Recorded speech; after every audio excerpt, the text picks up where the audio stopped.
इसी प्रकार एक राजा का कर्तव्य होता है सत्ता का भार संभाले तो एक पिता की भांति अपनी प्रजा का पोषण करे। उसके राज्य में कौन सुखी है, कौन दुखी है, किसे क्या कष्ट है, कभी समय निकाल करके उसका एक बार निरीक्षण करे।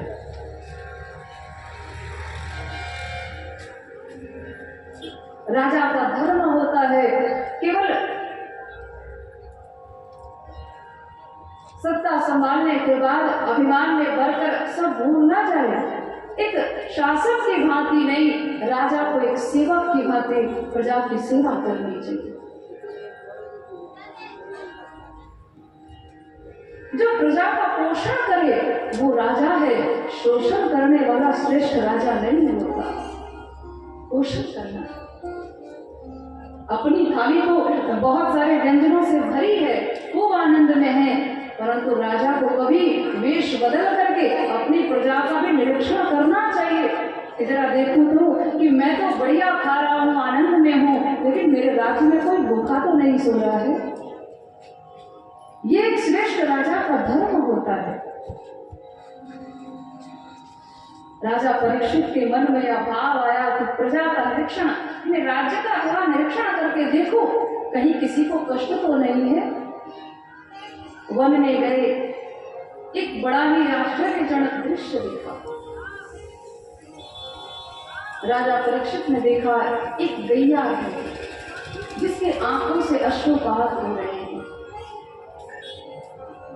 एक बछड़ा है जिसके 3 पांव टूट चुके हैं, 3 पैर टूटे हैं, एक पैर पर वो बछड़ा खड़ा है।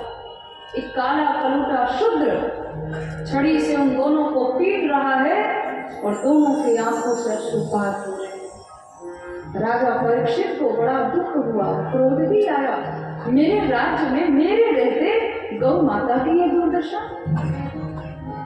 जाकर पूछ लिया, देवी आप कौन? मुझे लगता है आप साक्षात पृथ्वी देवी हैं। पापियों के भार से पीड़ित होकर के आपकी आंखों से अश्रुपात हो रहे हैं।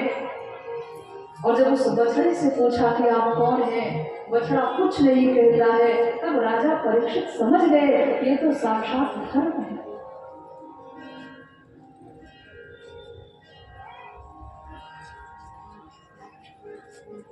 कहा राजा अपने कर्म का भोग तो भोगना ही पड़ता है। हो सकता है हमारे कर्म ऐसे रहे हो जिसका भोग हम भोग रहे हैं।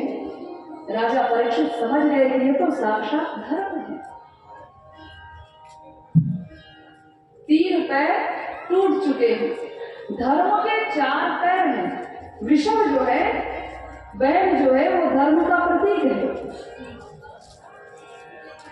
कलयुग में धर्म के 3 पैर टूट गए। ध्यान से सुनिएगा, धर्म के 4 पैर हैं, सत्य, तप, दया और दान। 3 पैर टूट गए। कलयुग में सत्य कोई बोलना चाहता है क्या? दिन भर में पता नहीं कितना झूठ बोल लेते हैं लोग।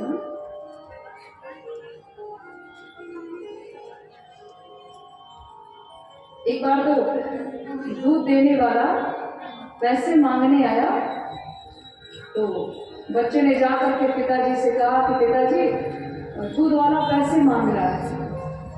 पिताजी ने धीरे से बच्चे को कहा कि जाकर के कह दो कि पिताजी घर में नहीं है, कह दो कि पिताजी घर में नहीं है। अब वो बच्चा तो बोला भला, जाकर कहने लगा पिताजी कह रहे हैं कि वो घर पर नहीं है।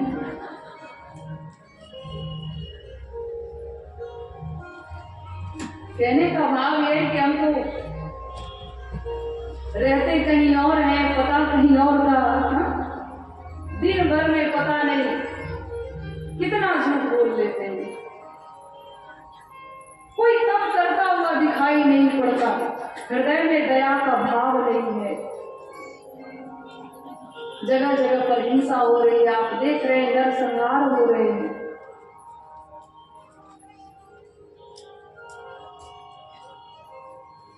परंतु एक चीज है जो कलयुग में धर्म को बचाने के लिए अभी तक टिका है, और वो है दान। दान के बल पर ही हमारा यह सनातन धर्म टिका हुआ है सज्जनों। इसलिए पावन व्यासपीठ से प्रार्थना है, कहीं भी धार्मिक अनुष्ठान हो, यज्ञ आदि आयोजन हो, तो जितना हो सके दान अवश्य कीजिए। दान करने में संकोच ना करें।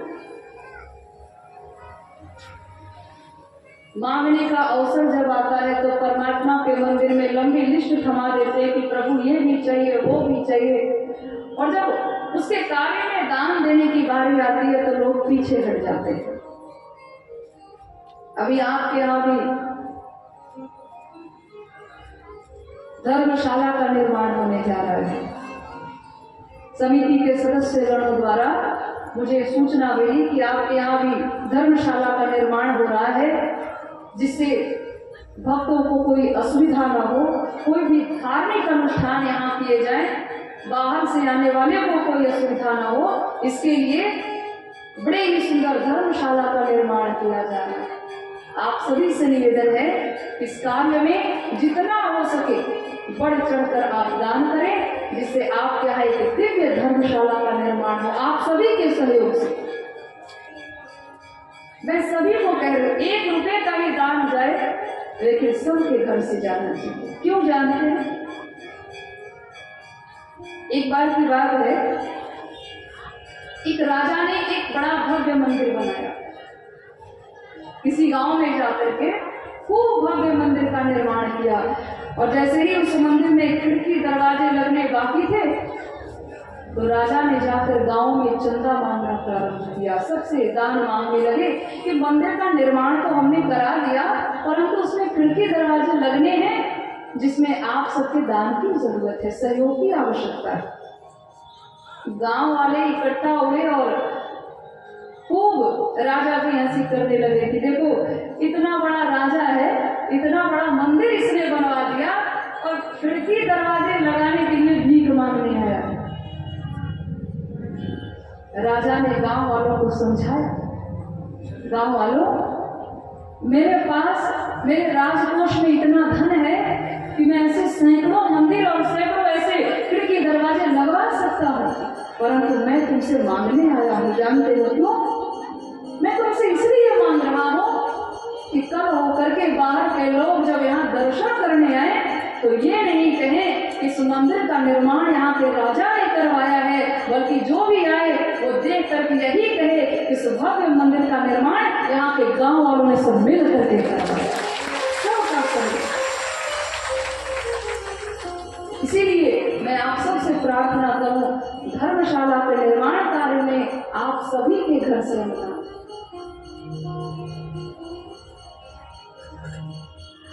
मांगने के लिए जो जितना मांग लेते हो, तो कभी देने का अवसर आए तो देने में भी पीछे मत हटो। प्रकृति ने कभी किसी का बकाया नहीं रखा है, याद रखना। धरती में एक मुट्ठी बीज डालो, कई गुना धरती मैया वापस कर देती, करती है या नहीं? धर्म के कार्य में दान किया गया धन कभी बेकार नहीं जाता। इतिहास साक्षी है, द्रौपदी मैया ने क्या दिया था भगवान श्री कृष्ण को, याद कीजिए।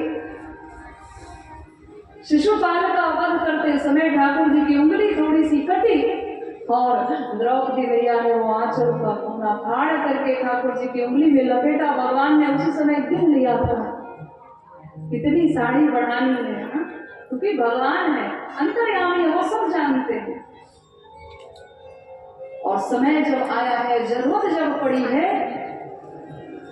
भरी सभा में द्रौपदी मैया की जब लाज लुट रही थी, बड़ा भरोसा था कि 5-5 पति हैं, लेकिन सबने जब सर झुका लिया, पितामह भीष्म बैठे थे, गुरु द्रोण बैठे हैं, कृपाचार्य बैठे, परंतु तो कोई भी सहायता करने के लिए तैयार नहीं। तब द्रौपदी मैया को लगा कि मैं अपने भुजाओं के बल पर अपनी रक्षा कर लूंगी। और जैसे ही अपने वस्त्र को दांतों से दबाकर मैया ने रखा और जैसे ही यहाँ से भी साड़ी खिसकी है तो दोनों हाथ उठा करके गोविंद रक्षमाम पुकारा है भगवान, प्रभु मेरी रक्षा करो। और भगवान आए, इतना दिया, दुशासन की हालत खराब हो गई।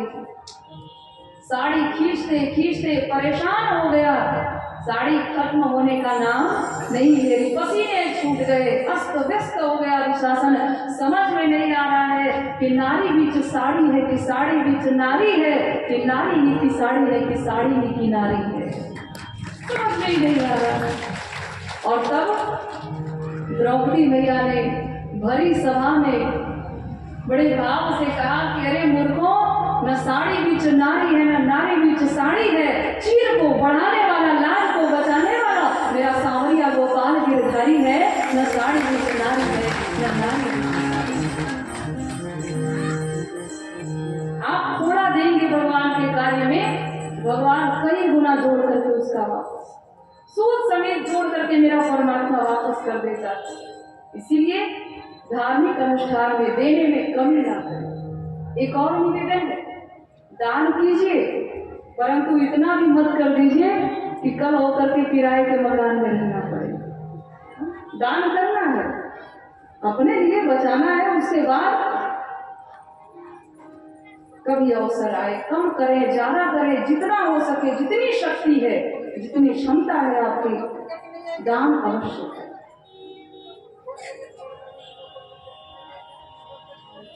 हमारा यह सनातन धर्म दान के बल पर ही टिका है।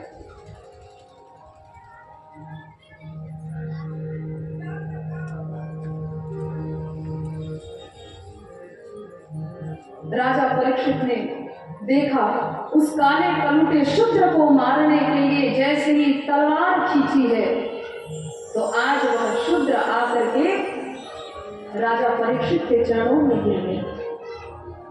महाराज मुझे मत मारिए।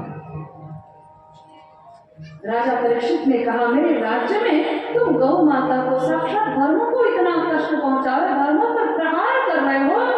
मेरे राज्य में रहने वाले को कष्ट देने वाले, मेरे धर्म पर प्रहार करने वाले को मैं कभी छोड़ नहीं सकता। और तलवार जैसे ही खींची है तो दिनों तक शरण में चला गया, मुझे छोड़ दीजिए। क्यों छोड़ दो? मेरे भीतर एक बहुत बड़ा गुण है, इसलिए मैं कह रहा हूँ कि मुझे छोड़ दीजिए। कौन सा गुण है? यत् फलं नास्ति तपसा न योगेन समाधिना तत्फलं लभते सम्यक् कलौ केशव कीर्तना।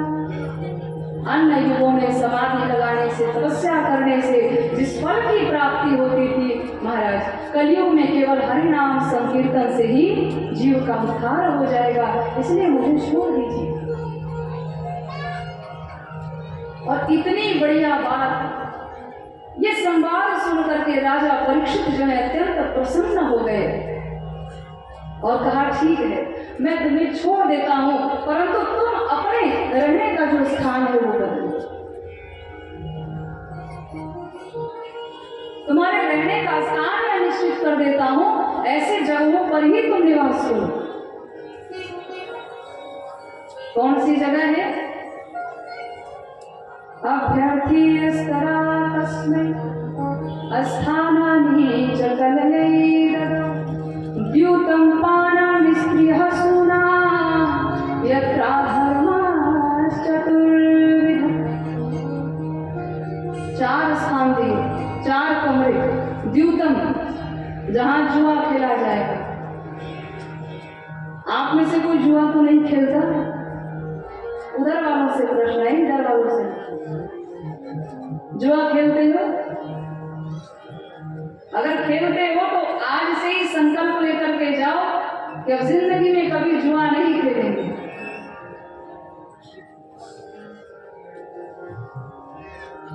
द्यूत क्रीड़ा में केवल विनाश ही हुआ है। कौरव पांडव सबने जुआ खेला था, क्या हुआ? विनाश हुआ या नहीं हुआ? समस्त कौरवों का विनाश हो गया। जुआ खेलोगे तो विनाश होना संभव है। भगवान भी उस विनाश को, उस पतन को नहीं रोक सकते। भगवान कृष्ण तो थे, लेकिन कहाँ रोक सके उस युद्ध को, कहाँ रोक सके उस विनाश को। द्यूतम पानम, जहां मदिरा पान किया जाएगा।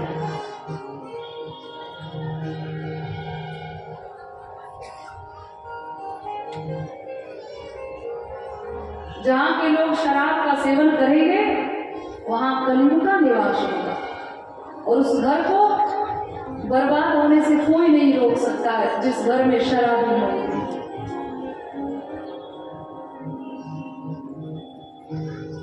पीने वाले गलियों में गुनगुनाते हैं, सड़कों पर चहचहाते हैं, और ये धरती के ऐसे महान देवता जिन पर कुत्ते रोज रोज जल चढ़ाते हैं, हर दिन जल चढ़ाकर निकलते हैं, है ना।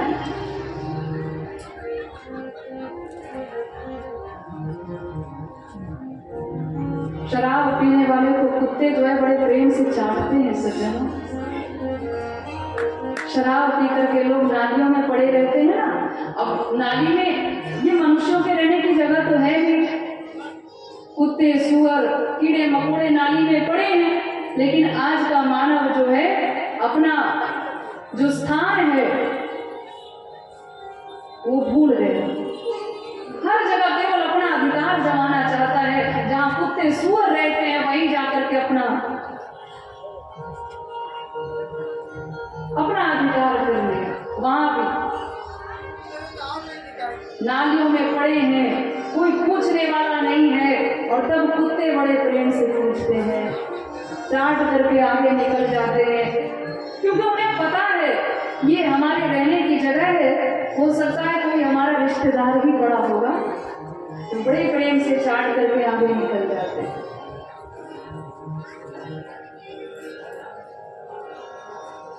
शराब क्या है जानते हैं? शराब को हम अंग्रेजी में क्या कहते हैं? बोलिए। वाइन, वाइन कहते हैं। वाइन की स्पेलिंग क्या है? WINE। W फॉर विजडम, आपका ज्ञान। I फॉर इनकम, आपकी आय, आमदनी। N फॉर नेचर, आपका गुण, आपका स्वभाव। और E फॉर एंड, जो सबको समाप्त करके आपको एकदम खाली कर दे, भिखारी बना दे, वो शराब है। हर प्रकार से भिखारी बना देने वाला पेट है शराब। मेरी प्रार्थना है मदिरा के सेवन से बचिए।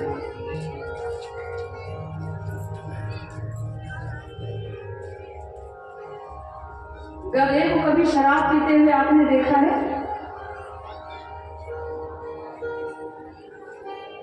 गाय के सामने, कुत्ते के सामने ला करके रख दीजिए, वो मर जाएगा, लेकिन कुत्ता कभी शराब नहीं पी सकता, गधा कभी शराब नहीं पी सकता।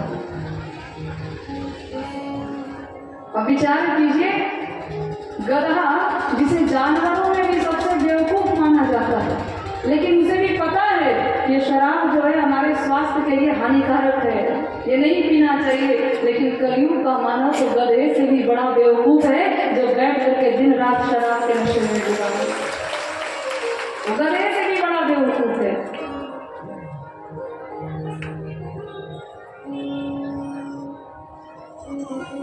नशा करना है तो कृष्ण नाम का नशा करना, पीना है तो भागवत रूपी प्याले को खूब पियो आनंद के साथ।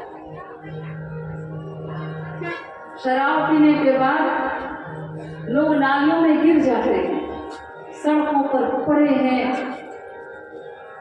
घर में पत्नी की मार पड़ रही है, सड़क पर पुलिस की मार पड़ रही है, पता नहीं कौन सा जीवन जी रहे हैं लोग।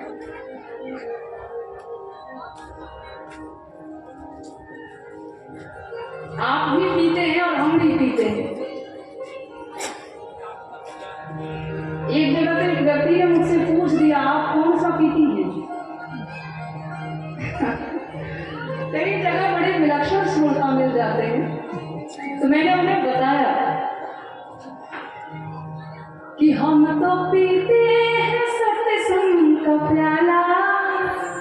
अगर मुझसे पूछ रहे हो कि मैं कौन सा पीती हूँ तो वो भी जान लो कि हम तो पीते हैं सत्संग का प्याला। ये अंगूर मदिरा नहीं है, ये अंगूर मदिरा नहीं है। तुम जो पीते हो, पीने के बाद तुम नालियों में गिर जाते हो, लेकिन यहाँ जो पिलाया जाता है वो पीने के बाद व्यक्ति कभी गिरता नहीं है, उसका स्थान यहाँ भी ऊंचा होता है और गारंटी है कि वहां भी ऊंचा ही रहेगा। इसलिए पीना है तो कृष्ण नाम का प्याला भर भर कर पियो। पिबत भागवतम रसमालयम मुहुरहो रसिका भुवि। द्यूतम पानम स्त्रीहा सुना, जहाँ पर लंपट पुरुष रहेंगे, वैश्याएं होंगी, वहां पर कलयुग का निवास होगा। जहाँ पर हिंसा होगी, जीवों की हत्या की जाएगी, ऐसे जगहों पर कलयुग का निवास होगा। हिंसा से बचिए। अपनी जिह्वा के स्वाद के लिए आप किसी की हत्या कर रहे हैं, आप इस पाप कर्म से बच नहीं सकते। पंचम स्कंद में नरक की गतियों का जो वर्णन आचार्य शुद्धदेव भगवान कर रहे हैं, उसमें वर्णन आया है पृथ्वी से 99,000 योजन नीचे 28 प्रकार के नरकों की व्यवस्था की गई है। जो जैसा कर्म करता है उसे वहीं पर ले जाकर पहुंचा दिया जाता है और फिर ऐसी धुलाई होती है लोगों की। अभी तो बड़ा आनंद आता है। यहाँ खूब लोग कहेंगे संडे हो या मंडे, मैं नहीं बोलूंगी, वो खाने वाले को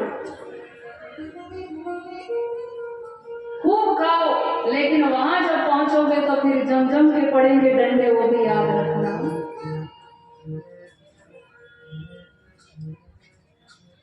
लोग कहते हैं अरे हमारे दादाजी का स्वर्गवास हो गया। पहले स्वर्गवास नहीं होता है, पहले नरकवास होता है।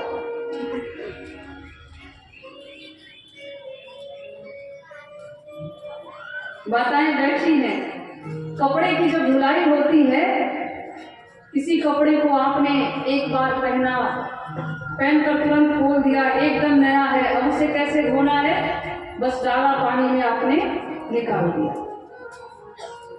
कोई कपड़ा है जिसे 2-4 बार आपने पहन लिया है तो फिर उसी प्रकार से उसकी धुलाई होगी। थोड़ा सर्फ डालो और फिर उसे साफ करो। और ये कोलियरी क्षेत्र का कपड़ा हो तो फिर उसमें खूब साबुन लगाकर ब्रश भी मारना पड़ता है। और वहीं रसोई घर का कपड़ा हो तो फिर उसे गर्म पानी में सर्फ डालकर खूब उबालो, फिर उसमें साबुन मारो, फिर ब्रश रगड़ो, और तो एकदम से जब साफ हो जाए तो फिर से उसे रसोई घर में स्थान दिया जाता है। यही प्रक्रिया जो है वहां भी चल रही है। माँ के गर्भ में भी फिर से आना है तो प्रक्रिया वही है। पहले नरकवास होगा, जो जो कर्म तुमने किए हैं पहले उसे भोगना पड़ेगा। जैसे पशुओं के मांस को तुमने नोच नोच करके खाया है, वहां भी रूरू नामक पक्षी की व्यवस्था है। और वो व्यवस्था इसीलिए है कि जैसा आनंद तुमने लिया है वैसा आनंद फिर वो पक्षी जो है तुम्हारे शरीर को नोच नोच कर खाकर वो आनंद प्राप्त करते हैं। पशुओं के मांस को जैसे तेल के कड़ाह में डाल करके और खूब प्रेम से तुम तैयार करते हो ना, वैसे ही उठा करके तुम्हें भी खौलते हुए तेल के कड़ाह में डाल दिया जाएगा। छटपटाते रहोगे, चिल्लाते रहोगे, कोई सुनने वाला नहीं है, वो भोगना ही पड़ेगा।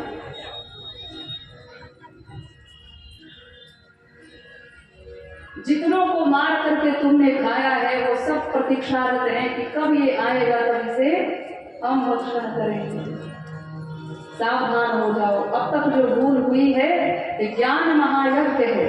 कोई भी व्यक्ति ज्ञान के अभाव में कोई भी पाप करता है, और जब ज्ञान हो जाए तो वो पाप कर ही नहीं सकता।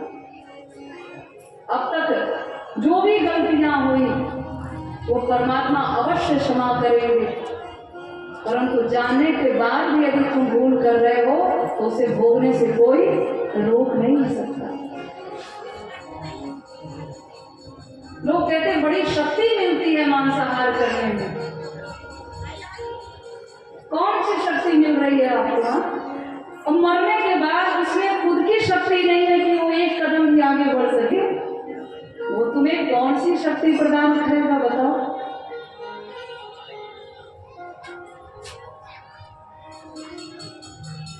कलयुग के लोग भयानक बीमारी से ग्रस्त हैं। कुछ ऐसी भी बीमारियां हैं जिसका कोई इलाज नहीं है चिकित्सक के पास।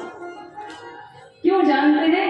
जानबूझ करके आपने उस बीमारी को, उस दर्द को, उस पीड़ा को आपने अपने जीवन में लिया है।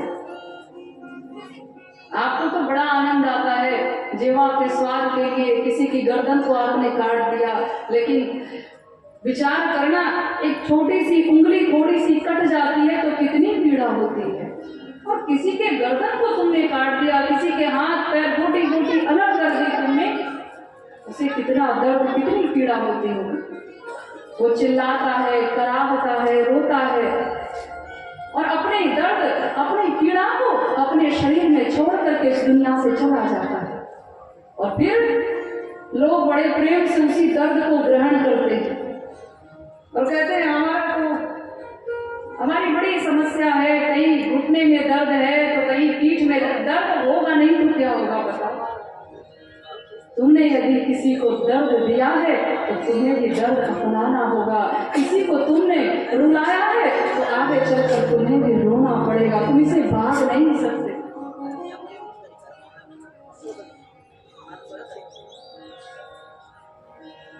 कई बार मैंने देखा है, गाड़ी चल रही है और आग लग गई, बाहर नहीं निकल पाए, भीतर ही जल करके खाक हो गए। नरसंहार हो रहे हैं। कलयुग की जो भयावह स्थिति है आप देखिए। और अभी तो बहुत सारे शुभ कर्म दिखाई भी पड़ रहे हैं आपको। ये कलयुग का प्रथम चरण है। विचार कीजिए, जब वह चौथा चरण होगा तब स्थिति कितनी भयावह होगी। अभी जब इतने पाप हो रहे हैं, इतने पाप कर्म, अशुभ कर्म दिखाई पड़ रहे हैं, एक समय ऐसा भी आएगा जब लोगों को लगेगा कि यह देखने से पहले मर जाते तो अच्छा। ये स्थिति आने वाली है, इसलिए सावधान हो जाइए। भागवत की कथा आप सभी को सावधान कर रही है कि अब तक अज्ञानवश जो तुमने भूल की है उसका सुधार कर लो, तभी कथा सुनने की सार्थकता है।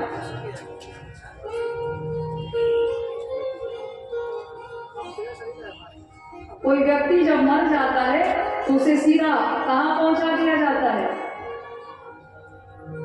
और धीरे बोलिए, कहाँ पहुंचाते हैं?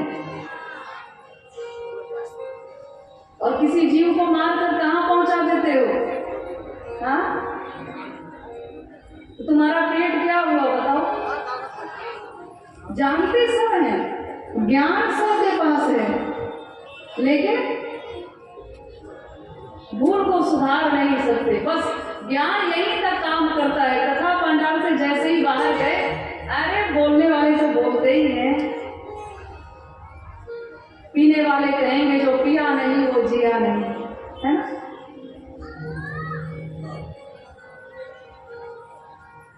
ज्ञान केवल यहीं तक सीमित मत रखो। 3 घंटे जो तुम बैठकर तपस्या कर रहे हो उसका फल भी तुम्हें प्राप्त होना चाहिए। अपने पेट को शमशान घाट न बनाएं। मेरी प्रार्थना है इस पावन व्यासपीठ से, मांस का भक्षण न करें, मांसाहार का त्याग करें। हम भगवान राम की संतान है ना। लोग कहते हैं हम भगवान राम से बड़ा प्रेम करते हैं। अरे जिससे जो प्रेम करता है उसकी खुशी का ध्यान भी रखता है। क्या कौन सा कार्य करें कि हमारा प्रेम प्रसन्न हो जाए, हमारे परमात्मा प्रसन्न हो जाए? क्या राम जी के यहाँ, राम जी के परिवार में कोई मांस भक्षण करता था? बताओ, नहीं करता था। और रावण के यहाँ सब मांसाहार करने वाले दैत्य, मदिरा का सेवन करने वाले। अब तुम स्वयं विचार कर लेना कि तुम राम जी के हो कि रावण के परिवार से।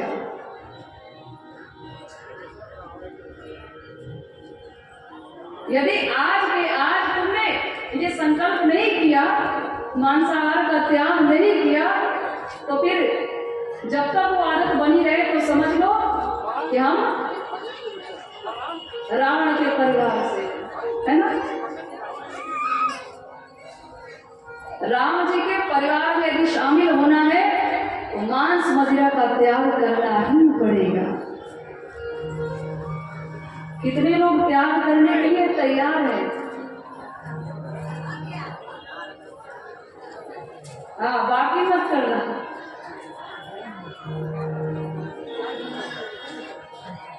चलो, जबरदस्ती नहीं है, कोई भी कार्य जो है वो जबरदस्ती नहीं करना है।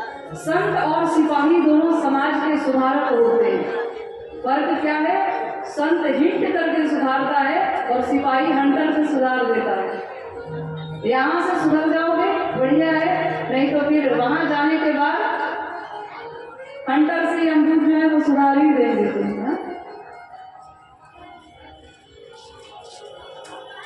है जबरदस्ती नहीं।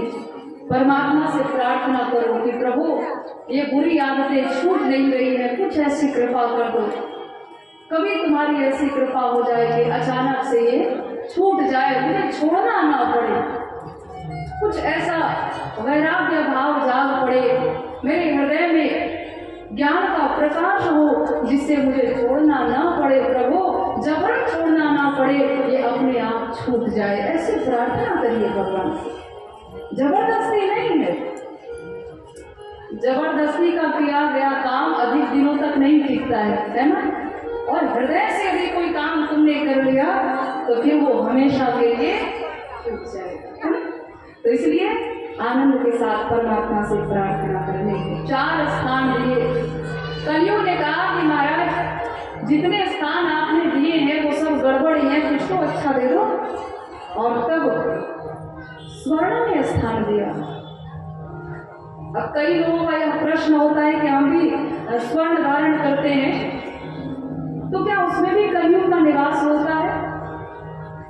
हाँ, कलियुग का निवास तो सोने में है, परंतु विचार कीजिएगा सज्जनों, भगवान श्री कृष्ण प्रातः काल उठ करके स्वर्ण का दर्शन करते हैं।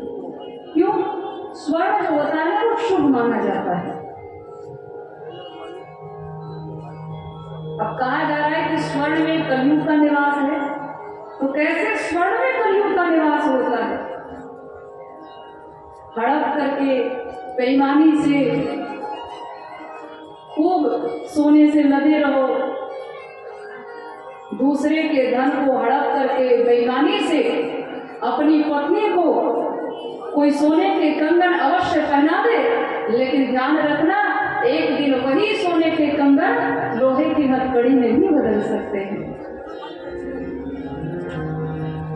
है ना। इसलिए बेईमानी से नहीं। और एक और निवेदन कर दूं आप सभी से, यदि कलयुग के प्रभाव से आप बचना चाहते हैं तो घर में कुछ भी लाइए, चाहे वस्त्र लाओ, आभूषण लाओ, या कुछ खाने पीने की कोई भी चीजें हो, तो सीधा परमात्मा को पहले अर्पण करो कि प्रभु ये सब तुम्हारा है। और प्रसाद समझ करके जब तुम उसे ग्रहण करोगे तो कलयुग कभी तुम्हें प्रभावित नहीं कर सकता। तुम ही निर्दित भोजन कर तुम